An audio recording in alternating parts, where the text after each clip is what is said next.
Karaikal port ద్వారా 8,400 metric టన్నులు తెచ్చుకున్నాం.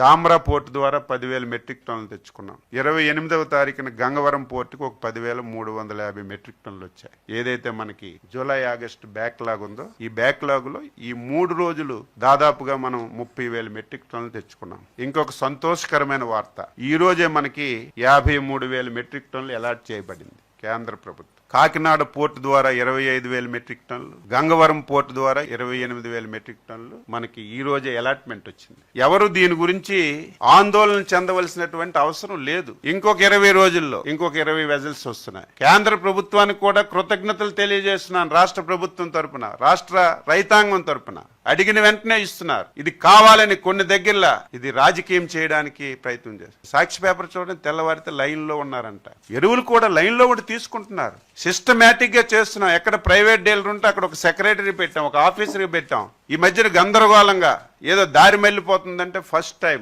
ఒక 2-3 రోజుల్లోనే విజిలెన్స్ దాడులు చేశాం. చూసారు లేదు, ఎన్నికి 65 కేసులు పెట్టాం. ఎక్కడ ఎవడున్నా, ఎంత పెద్దవాడున్నా, ముఖ్యమంత్రి గారు స్పష్టంగా ఒకటే చెప్పారు, ఒక్క బస్తా ఎక్కడికైనా సరే డైవర్ట్ అయినా, ఎంత పెద్దవాడైనా సీరియస్ గా తీసుకోమని, కేసులు పెట్టమని వారం రోజుల్లోనే కేసులు పెట్టాం. ఎవరైతే బఫర్ స్టాక్స్ పెట్టారో సీజ్ చేశాం.